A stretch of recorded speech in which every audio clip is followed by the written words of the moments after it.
இந்த கர்ணனுடைய வாழ்க்கை எப்படிப்பட்ட வாழ்க்கை? இந்த கர்ணன் இத்தனை திறமை இருந்தும் எத்தனை தூரம் அவர் அவமானப்படுத்தப்பட்டிருக்கிறார். இந்த கர்ணனுக்கும் துரியோதனனுக்குமான நட்பு எப்படி வந்தது? இந்த கர்ணனுக்கும் துரியோதனனுக்குமான நட்பு எப்படி ஒரு ஆழமான ஒரு நட்பாக இருந்திருக்கிறது? இந்த துரியோதனன் தனது கடைசி தருவாயில் கூட கர்ணனை பற்றி சிந்திப்பதற்கான காரணம் என்ன? தன்னுடைய தம்பிகள் தான் பாண்டவர்கள் என்று தெரிந்த பின்பும் இந்த கர்ணன் துரியோதனன் பக்கம் நின்றதற்கான காரணம் என்ன? வெறும் செஞ்சோத்து கடனா? மகாபாரதத்தில் நமக்கு தெரியாத கதைகளை பற்றி, சொல்லப்பட்ட கதைகளுக்கு பின்னால் இருக்கக்கூடிய கதைகளை பற்றி தெரிந்து கொள்ளக்கூடிய ஒரு மிகப்பெரிய முயற்சி தான் இந்த நிகழ்ச்சி. நான் உங்கள் மதுரை ராமகிருஷ்ணன். மகாபாரதத்தில் நம்ம கர்ணனை பற்றி எத்தனையோ சிறந்த விஷயங்கள் படிச்சிருப்போம். அவர் செய்த தான தர்மங்களை பற்றி தெரிஞ்சிருப்போம். அவர் செய்த மிகப்பெரிய நல்லது பற்றி தெரிஞ்சிருக்கோம். இந்த கர்ணன்னா மிகப்பெரிய கொடையாளிவான்னு தெரிஞ்சிருக்கோம். ஆனால் இந்த கர்ணனுக்கு பின்னால் இருந்த அவமானங்கள், எத்தனை அவமானங்கள் இருந்தது தெரியுமா? இந்த கர்ணனுக்கு பின்னால் இருந்த வழிகள், எத்தனை பெரிய வழிகள் இருந்திருக்கு தெரியுமா? இந்த கர்ணன் என்கிற இந்த மகாராஜாவினுடைய வாழ்க்கை மிகப்பெரிய ஒரு போராட்டம் நிறைந்த ஒரு வாழ்க்கையாக சிறு வயதிலேயே இருந்திருக்கிறது தெரியுமா? எத்தனை பெரிய போராட்டம்! தன்னுடைய அப்பா அம்மா அதிரதனும் அவருடைய மனைவியும் தான் தன்னுடைய அப்பா அம்மான்னு நினைச்சுக்கிட்டு இருக்காருங்க. அந்த தேரோட்டியினுடைய மகன் தான் நினைச்சிருக்காரு. திடீர்னு அவருக்கு தெரிய வருது, தான் இந்த தாய் தந்தையருக்கு பிறக்கல, யாரோ ஒரு தாய் தன்னை ஒரு பெட்டகத்தில் வைத்து ஒரு துணியை சுற்றி அனுப்பிட்டாங்க. இந்த ஆற்றங்கரையில் அனுப்பியிருக்காங்க. இந்த ஆற்றங்கரையிலிருந்து நம்ம எடுத்து வளர்த்தவர் தான் இவர்ன்றது அப்பதாங்க தெரியுது. இந்த உலகத்துல 4 பேரால கைவிடப்பட்டவன் கர்ணன். மாதா, பிதாவான சூரிய தேவன், அப்பா, அம்மா, மாதா, பிதா, குரு யாரு? பரசுராமர். குரு சபிச்சிட்டார் இவரை. கடைசியா தெய்வம் பகவான் கிருஷ்ணரே அவரை ஏமாத்தினாருங்க. அந்த ரூபத்தில் அவருடைய புண்ணியங்கள் எடுத்துட்டு போயிட்டாரு. மாதா, பிதா, குரு, தெய்வம் 4 பேரால வஞ்சிக்கப்பட்ட ஒருவர்னா அது கர்ணனாகத்தான் இருந்தார். இந்த 4 பேரும் வஞ்சிக்கப்பட்ட போதும் கூட கர்ணனால் ஏன் தெரியுமா மிகப்பெரிய வீரனாக, கர்ணனால் ஏன் தெரியுமா மிகப்பெரிய ஒரு கொடையாளியாக இருக்க முடிந்தது என்று சொன்னால் அவனுக்குள் இருந்த இரக்க சுபாவம், அடுத்தவர்களை கண்டு இறக்கப்படக்கூடிய சுபாவம். எவ்வளவு பெரிய வீரன் தெரியுமா சார் கர்ணன்? எவ்வளவு பெரிய வீரன்! தானே சொந்தமாக கற்றுக்கொள்கிறாரு. அவருக்கு தேர் ஓட்ட தெரியும், அவருக்கு குதிரை ஓட்ட தெரியும், அவருக்கு யானையோடு போரிட தெரியும். மிகப்பெரிய ஒரு வீரனாக கதாயுத யுத்தம் தெரியும், கதாயுதம் தெரியும், வில்லம்பு பயிற்சி இருக்கு. அப்படியான கத்தி சண்டையிலிருந்து மிகப்பெரிய ஒரு வீரனாக கர்ணன் நிற்கிறார். இப்போ அஸ்தினாபுரத்துல பாண்டவர்கள் எல்லாம் துரோணாச்சாரியார்கிட்ட பயிற்சி முடித்தவர்களாக இருக்காங்க. பயிற்சி முடிச்சு தங்களுடைய வில் வித்தைகளை, தங்களுடைய தெரிந்த வித்தைகளை எல்லாம் ஒரு மிகப்பெரிய அரங்கேற்றுறாங்க. தான் எவ்வளவு பெரிய வீரர்கள்னு எல்லாருக்கும் தெரியணுன்றதுக்காக அப்படியான வித்தைகள் அரங்கேற்றப்படுகிறது. அப்போ அர்ஜுனனுடைய முறை வருது. அர்ஜுனன் என்ன பண்றாரு? சுழல் மீன், அந்த மீன் மேல சுத்துது. அந்த மீனை, சுற்றக்கூடிய மீனை தரையில இருந்து அந்த சுற்றுதல் அத்தனை வேகமாக சுற்றக்கூடிய மீன்ல சரியான நிறத்தில் சொல்லப்படக்கூடிய மீனை அப்படி அடிக்கிறார். எல்லாம் ஆச்சரியத்தோட பாக்குறாங்க. அர்ஜுனனுடைய வில்வித்தைகளை அப்படி ஆச்சரியத்தோட பாக்குறாங்க. இதை விட யாரால் சிறந்ததாக செய்ய முடியுமான்னு கேட்கும் போது கர்ணன் எந்திரிச்சு நிக்கிறாரு. அதை எப்படி நீங்க அர்ஜுனனுடைய ஒரு வித்தையை மட்டும் பார்த்து விட்டு வில்லுக்கு ஒரு விஜயன் அவனை எப்படி நீங்க சொல்ல முடியும்? என்னுடைய வித்தையை பார்த்த பின்புதான் நீங்கள் சொல்ல முடியும்னு கர்ணன் உள்ள களத்துக்குள்ள வராருங்க. இவரு அர்ஜுனன் நேராக பார்த்துதானே அந்த அம்பை விட்டாரு. கர்ணன் என்ன தெரியுமா பண்றாரு? பின்னால் திரும்பி இருந்து அந்த அம்பை விடுறாரு.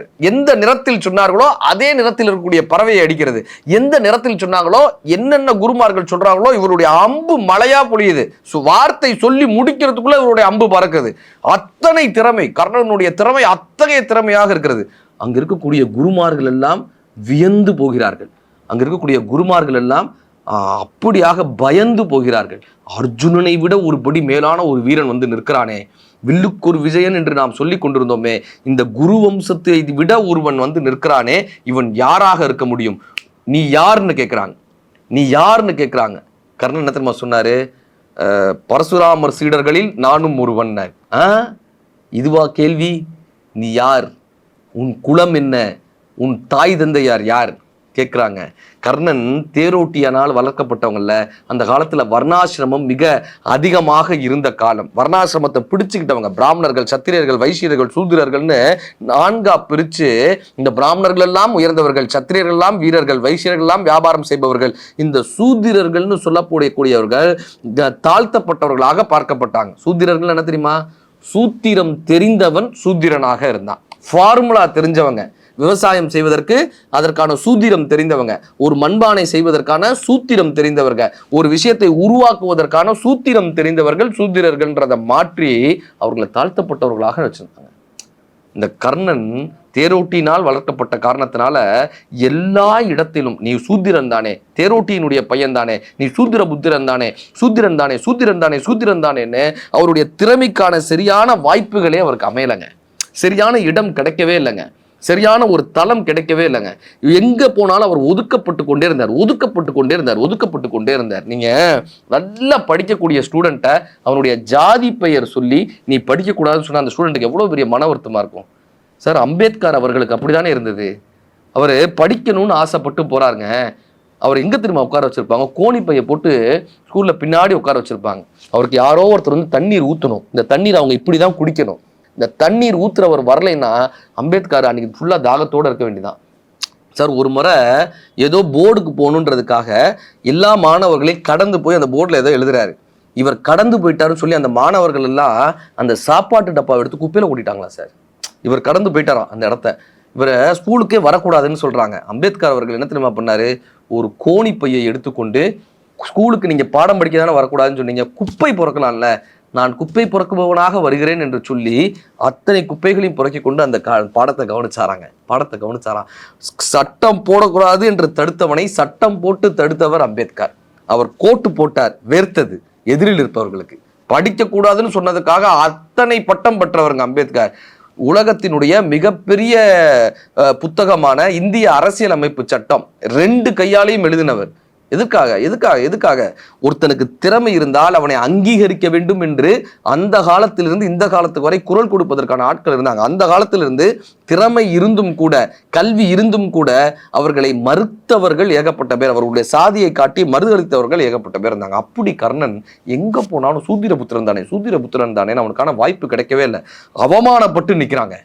எவ்வளவு பெரிய வில்வீரன், அத்தனை பெரிய திறமையை காட்டியவன், அத்தனை பேரும் ஆச்சரியப்பட்டு கைதட்டினாங்க. அர்ஜுனனை விட ஒருபடி மேலாக இருக்கிறான்னு எல்லாரும் வியந்து பார்த்த அந்த கர்ணன் ஒரு சூத்திர புத்திரன் தெரிஞ்சதுக்கு அப்புறம், ஒரு தேரோட்டியோட மகன் தெரிஞ்சதுக்கு அப்புறம் அத்தனை பேரும் சிரிக்கிறாங்க. ஒரு தேரோட்டி பையனுக்கு எதுக்குடா வில்வித்த, தேரோட்டி பையனுக்கு எதுக்குப்பா இவ்வளவு பெரிய வீரம், தேரோட்டி பையனுக்கு தேரோட்ட தெரிஞ்சா பத்தாதா, நீ அர்ஜுனனுக்கு வேணா தேர் ஓட்டுன்றாங்க. அத்தனை பேரும் அவமானப்படுத்த கர்ணன் அழுது கொண்டு நிற்கிறான். அப்போ ஒரே ஒரு குரல் கேட்டது, ஏன் அவனை அவமானப்படுத்துகிறீர்கள்னு ஒரு குரல் கேட்டது. ஏன் அவனுடைய வித்தைகளை ஏற்றுக்கொள்ள முடியாதுன்னு ஒரு குரல் கேட்டது. எத்தகைய பெரிய வீரனை நீங்கள் ஏன் மறுக்கிறீர்கள்னு ஒரு குரல் கேட்டுச்சு. அவருக்கு இல்லாத திறமை இவருக்கு இருக்கிறதான்னு ஒரு குரல் கேட்டுச்சு. அர்ஜுனனை விட இவன் சிறந்தவனாக இருக்கிறானேன்னு கர்ணனுக்காக ஒரு கை தட்டியது என்று சொன்னால் அது துரியோதனன் என்ற மிகப்பெரிய மகாராஜாவினுடைய கை. அந்த துரியோதனனுடைய குரல் எழும்புது. அஸ்தினாபுரத்தினுடைய இளவரசனான நான் சொல்கிறேன், கர்ணா நீ மிகச்சிறந்த வீரன்றார். அஸ்தினாபுரத்தினுடைய வருங்கால மகாராஜாவான நான் சொல்கிறேன், கர்ணா நீ என் படைக்கு தளபதியாக இருப்பதற்கு முழு தகுதி வாய்ந்தவன்றார். அத்தனை பேரும் அதிர்ந்து போய் பார்க்கிறாங்க. துரோணாச்சாரியார் எதிராக நிற்கிறார், கிருபர் எதிராக நிற்கிறார், பீஷ்மர் எதிராக நிற்கிறார். அவன் ஒரு சூத்திரன் என்கிறார்கள். ஆனால் துரியோதனன் சொல்கிறான், அவன் ஒரு வீரன், அவன் ஒரு மிகச்சிறந்த வில்வித்தைக்காரன், அவன் ஒரு வீரன். ஒரு திறமையானவனை திறமை கொண்டுதான் மதிப்பிட வேண்டுமே தவிர சாதி கொண்டு மதிப்பிடக் கூடாது. அதுதான் சரியான மதிப்பீடு. அது இந்த குருமார்களுக்கு தெரியவில்லை, எனக்கு தெரிகிறதுன்னு துரியோதனன் இருந்துச்சுந்தாங்க. எனக்கு தெரிகிறது, நீங்கள் யார் கர்ணனை மதிப்பிடுவதற்கு? இப்ப துரோணாச்சாரியார் சொல்றாரு, துரியோதனன் கேட்கிறான், அர்ஜுனனையும் கர்ணனையும் போரிட சொல்வோம். இவர் காண்டிபத்தை எடுத்துட்டு வரட்டும், கர்ணனும் அவனுடைய வில்லை எடுத்து வரட்டும், 2 பேரும் சண்டை போடட்டும், யார் சிறந்த வீரர்கள்னு பார்த்துருவோன்றார். உடனே கர்ணன் தயாராகிறான், உடனே அர்ஜுனனும் தயாராகிறான். துரோணாச்சாரியார் வந்து நடுவில் நிற்கிறார். என்ன தெரியுமா சொன்னாரு, ஒரு சத்திரியனோடு இன்னொரு சத்திரியன் தான் சண்டை போட வேண்டும். அர்ஜுனனை எதிர்த்து சண்டை போடுவதற்கு ஒரு சூத்திரன் எதிரில் நிற்பதா? எப்படி தடுக்கிறாங்க பாருங்க, சாதியின் பெயரை சொல்லி எப்படி தடுக்கிறாங்க. சூத்திரன் எதிரில் நிற்பதா? ஒரு நாட்டினுடைய அரசனை எதிர்த்து ஒரு நாட்டினுடைய அரசன் தான் சண்டை போட வேண்டும், அர்ஜுனனுக்கு நிகராக இவன் சண்டை போடக்கூடாதுன்றாங்க. உடனே யோசிக்கவே இல்லைங்க துரியோதனன். தன்னுடைய நாடான, தன்னுடைய நாட்டிற்கு உட்பட்ட, அஸ்தினாபுரத்துக்கு உட்பட்ட அங்க தேசம் என்கிற ஒரு நாட்டை இந்த கர்ணனுடைய அந்த திறமைக்கு, கர்ணனுடைய அந்த வீரத்திற்கு, கர்ணனுடைய அந்த செயலுக்கு, கர்ணனுடைய அத்தகைய பெரிய விஷயத்திற்கு ஒரு நாட்டை பரிசா தராருங்க. ஒரு நாட்டை பரிசா தராரு. அது மட்டும் இல்ல, இந்த மகுடம் சூடுவாங்கல்ல, அந்த மகுடத்தை தான் கையாலேயே துரியோதனன் சுடுறாங்க, தான் கையால கொண்டு போய் சுடுறான். இந்த கர்ணனுக்கு அந்த மகுடத்தை சூடி விட்டு சொல்கிறான், கர்ணா, இன்றிலிருந்து நீ அங்க தேசத்தினுடைய அரசன். இனி யாராவது உன்னை கேட்டால், நீ யார் என்று கேட்டால், நான் அங்க தேசத்தின் அரசன் என்று சொல். யாரும் உன்னை இனி தேரோட்டியின் மகன் என்றோ சூத்திரன் மகன் என்றோ உன்னை தடுத்து விடவே முடியாது. ஏன் தெரியுமா? இன்றிலிருந்து நீ யாரு தடுக்கிறார்களோ அவர்களுக்கு அரசனாக நிற்கிறப்பான்னார். யாரு உன்னை சட்டம் போடுகிறார்களோ அவர்களுக்கு சட்டம் போடக்கூடிய இடத்தில் நீ இருக்கிறாய். நீ கொடுக்க பிறந்தவன், நீ ஜெயிக்க பிறந்தவன், நீ என் தோழன்னு துரியோதனனை அரவணைச்சுக்கிறாருங்க. கர்ணனை அரவணைச்சுக்கிறாரு. கர்ணன் அழுகிற தருணங்க, அது அழுகிற தருணம். எத்தனையோ பேருக்கு கர்ணன் கொடுத்திருக்காரு, ஆனா கர்ணனுக்கான வாழ்க்கையை கொடுத்தவராக துரியோதனன் வந்திருக்காரு. அழுகிறாருங்க கர்ணன். ஏன்னா எத்தனை அவமானம். தொடமாட்டாங்க கர்ணனை யாரும். ஒரு ராஜா அவனை தழுவிக்கிறாரு. சார், கர்ணன் குந்திட்ட சொல்லும் போது சொல்லுவாரு, இந்த துரியோதனன் எப்படிப்பட்டவன் தெரியுமா? ஒரு தட்டுல சாப்பிட்டா, ஒரு தட்டுல ஒரு வாய் சாப்பிட்டா அடுத்த வாய் அந்த தட்டுல இருந்து எடுக்க மாட்டான், வேற தட்டுல தான் எடுப்பான். ஆனா அப்படிப்பட்ட துரியோதனை ஏன் தட்டுல இருந்து எடுத்து சாப்பிடுவாமா? ஏன் தட்டுல இருந்து எடுத்து சாப்பிடுவான். அப்படியான நட்பு, அப்படியான நட்பு. துரியோதனன் போய் தழுவிக்கிறாரு. கர்ணன் அழுத தருணங்க அது.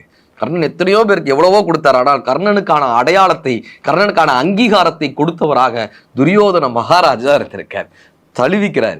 அங்கத நாட்டினுடைய அரசனாக கடைசி நேரத்தில் கூட, கர்ணன் இறந்த போது கூட துரியோதனன் சொன்ன விஷயம் என்ன தெரியுமா? கர்ணா, நீ இறந்துட்ட, இனிமே எனக்கு இந்த உலகத்துல என்ன இருக்கு? இனிமே இந்த நாட்டை பிடிச்சு நான் என்ன பண்ண போறேன்? நீ இறந்துட்டியே கர்ணா, என் நண்பன், நீ இறந்துட்டியே கர்ணா, இனி கவலைப்படாத, நீ மேல போய் வெயிட் பண்ணு, நான் வந்துடுறேன்.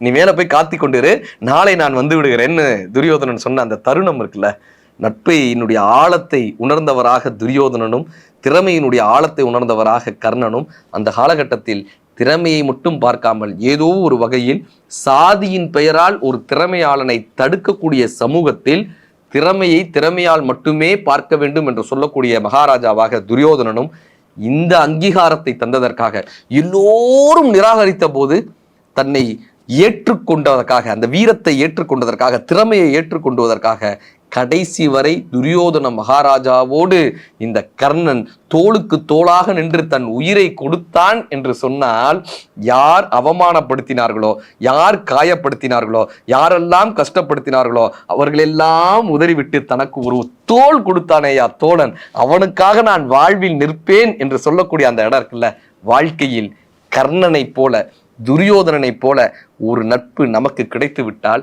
இந்த வாழ்க்கை மிகப்பெரிய வரம்தான் என்று இந்த கதை நமக்கு காட்டுகிறது. இப்படியான கதைகளை நீங்கள் தெரிந்து கொள்ள என்னுடைய 1 நிமிட கதை என்கிற இந்த புத்தகத்தை வாசிக்கலாம். இந்த புத்தகத்தை எப்படி பெறுவது என்பதற்கு கீழே உள்ள இந்த தொலைபேசி எண்ணை நீங்கள் தொடர்பு கொள்ளலாம். இந்த யூடியூப் சேனல்ல நாங்கள் ஒரு பிளேலிஸ்டே வச்சிருக்கோம், மகாபாரதத்தை பற்றிய பிளேலிஸ்ட் வச்சிருக்கோம். தெரியப்படாத கதைகள், தெரிந்த கதைகளுக்கு பின்னால் இருக்கக்கூடிய வாழ்வியல் உண்மைகள், இந்த கதைகளின் மூலமாக நம் வாழ்க்கையை மாற்றிவிட மாட்டோமா என்கிற ஒரு பெரிய முயற்சி தான் இந்த நிகழ்ச்சி. தொடர்ந்து கேளுங்கள், உங்களுடைய நண்பர்களுக்கு பகிருங்கள். நான் உங்கள் மதுரை ராமகிருஷ்ணன். நன்றி, வணக்கம்.